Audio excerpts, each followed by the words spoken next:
Pour certaines personnes avec autisme, le moment de la douche est vraiment un moment très difficile à gérer.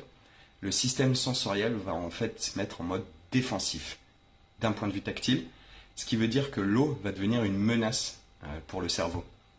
Le contact de l'eau sur la peau va générer des sensations qui sont très difficiles à gérer, qui peuvent parfois même être douloureuses.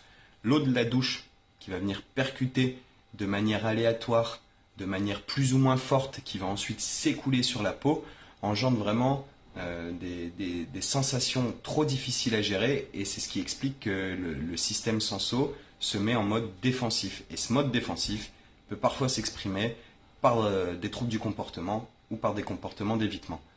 Alors comment on peut aider ces personnes à mieux vivre ce moment? On peut utiliser différentes petites choses.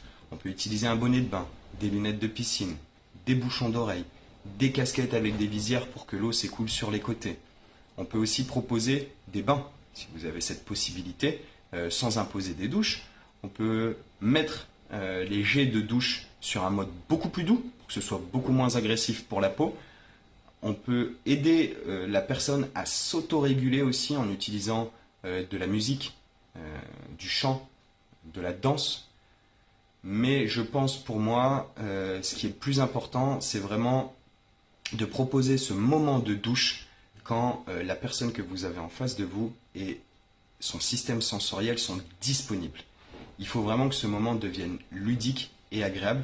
Il faut le renforcer, le valoriser et le motiver. Et par la suite, il faut encourager la personne à recommencer. Essayez cette technique et faites vos retours en commentaire, mais surtout, n'hésitez pas à me partager vos techniques.